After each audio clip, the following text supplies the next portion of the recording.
안녕하세요. 아침마다 새로운 이의 장준식 목사입니다. 오늘은 시편 19편을 묵상하면서 하루를 열어봅니다.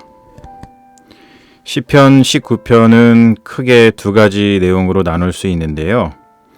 1절부터 6절까지는 창조 세계를 통한 하나님의 계시를 노래하는 내용으로 되어 있고요. 7절부터 마지막 14절까지는 율법을 통한 하나님의 계시를 노래하고 있습니다. 오늘은 신학 이야기를 좀 해볼까 해요. 신학은 하나님에 대하여 말하는 학문이죠. 영어로 God Talk라고 합니다. 신학에서 가장 중요한 주제 중 하나는 하나님의 존재 증명인데요. 하나님이라는 존재가 인간의 감각으로 보이고 들리고 만져지면 좋겠는데 그렇지 않다 보니까 하나님이 존재하는지 존재하지 않는지에 대한 논쟁이 벌어질 수밖에 없는 것이죠. 신학이라는 학문은 기본적으로 하나님이 존재하는 것을 긍정합니다. 그러면 신학의 과제는 사람들에게 하나님의 존재를 증명하는 것이어야 할 텐데요. 하나님의 존재 증명에 대한 논의는 인류 역사에서 가장 길고 지난한 논의이죠. 그렇다면 기본적으로 우리는 이러한 질문을 하게 됩니다. 우리는 어떻게 하나님이 존재한다는 것을 알 수 있을까요? 기독교인들은 기본적으로 다음 진술에 익숙합니다. 하나님은 영이시다. 하나님이 영, 스피릿이라는 말의 뜻은 하나님은 인간이 지닌 감각으로 인식할 수 있는 존재가 아니다 라는 뜻인데요. 그렇다 보니 신학에서는 계시, revelation이라는 용어가 하나님 존재 증명, 하나님 인식을 말하는 데 있어 굉장히 중요한 개념입니다. 계시는 하나님의 존재를 인식하는데 그 주도권이 인간에게 있는 것이 아니라 하나님에게 있다는 것을 말합니다. 하나님은 우리 인간이 아무리 인식하려고 노력해도 우리가 가진 능력으로는 절대로 인식할 수 없는 존재이고요. 하나님이 먼저 우리 인간에게 자기 자신을 계시해 주셔야 비로소 인식 가능하다는 뜻입니다. 그런 측면에서 시편 19편의 말씀은 하나님의 계시를 두 가지로 전하고 있는데요. 하나님은 자연, 네이처 속에 자기 자신을 계시한다는 것과 율법, 성경 속에 자기 자신을 계시하신다고 말하고 있습니다. 하나님은 당신이 만드신 피조물, 즉 자연 속에 자기 자신을 계시해 두셨다고 말하는 신학의 분야를 일컬어 자연신학, Natural Theology라고 합니다. 이 개념은 성경을 통해 하나님은 자기 자신을 계시하셨다 또는 성경에 증언되고 있는 예수 그리스도를 통해 하나님은 자기 자신을 계시하셨다라고 하는 소위 정통신학과 경쟁하는 신학의 개념입니다. 느슨하게 이야기하자면 기독교 진영 내에서도 보수 신학은 성경만을 통한 하나님의 계시를 주장하고요. 진보 신학은 성경 외에도 자연신학도 하나님의 계시의 통로가 될 수 있다고 주장하고 있는 것이죠. 이러한 관점은 일상적인 우리의 신앙에도 영향을 미칠 수밖에 없는데요. 성경만을 하나님의 계시의 통로로 주장하고 믿는 보수 기독교 진영에서는 과학적 발견, 특별히 진화론 같은 것을 극명하게 거부하는 신앙의 형태를 보이고요.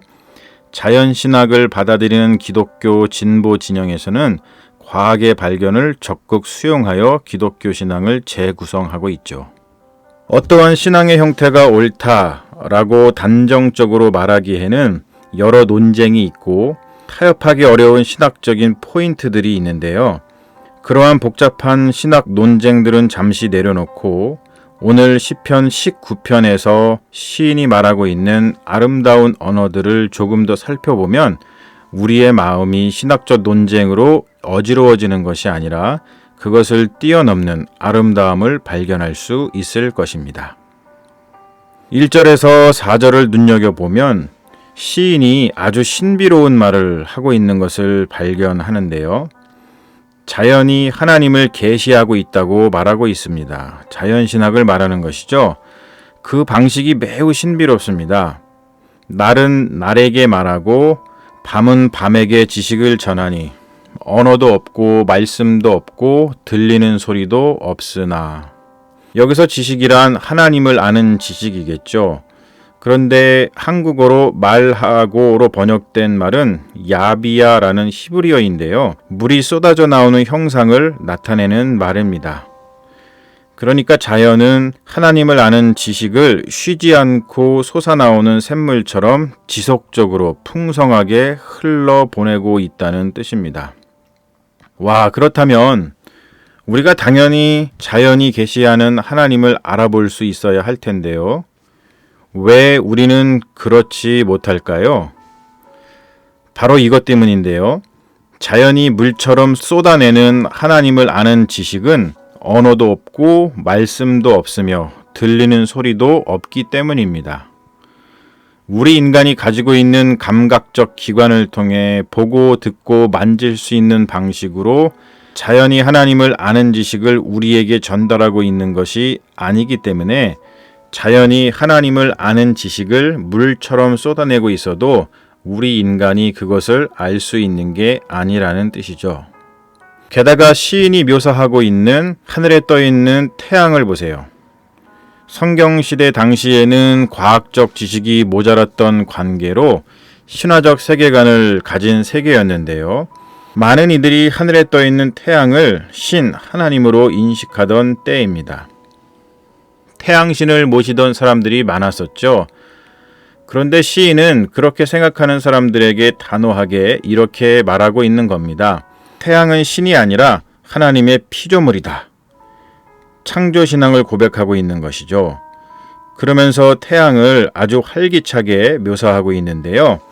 동쪽에서 떠 서쪽으로 지는 태양의 운행을 신혼방에서 나오는 신랑과 달리기를 기뻐하는 힘센 장사에 비유하며 태양이 하나님에 대한 지식을 어떻게 영광스럽게 계시하는지를 노래하고 있습니다. 신학적 논쟁을 뒤로하고 여러분은 어떠하신지요? 여러분은 저 태양을 바라보며 또는 달을 바라보며 밤하늘의 별을 바라보며 어디에서 와서 어디로 가는지 모르는 바람결을 느끼며 들에 핀 풀 한 포기를 보며 저만치 핀 들꽃을 보며 깡총깡총 뛰어다니는 다람쥐를 보며 아니면 고이 잠든 아기의 숨소리를 들으며 무엇을 느끼시는지요? 자연을 통해 하나님을 알 수 있다, 아니다. 성경을 통해서만 하나님을 알 수 있다, 아니다. 라는 신학적 논쟁은 어느 면에서는 반드시 필요한 논쟁이기도 하지만 그 논쟁에 파묻혀 지극히 작은 것, 아무것도 아닌 것들에게서도 자신을 드러내시는 하나님의 숨결을 놓쳐버리기에는 이 세상이 너무도 아름답지 않나요? 봄이 깊어지고 있는데요. 오늘 하루 주어진 일과를 열심히 수행하고 집으로 돌아가면서 꽃집에 들러 프리지아 한 다발을 사들고 들어가시면 어떨까요? 그리고 화병에 가지런히 꽂힌 프리지아가 뿜어내는 그 아름다운 향기 속에서 하나님의 숨결을 경험하는 신비로운 저녁 시간을 맞이해 보는 것도 행복할 것 같습니다. 여러분, 좋은 하루 되세요.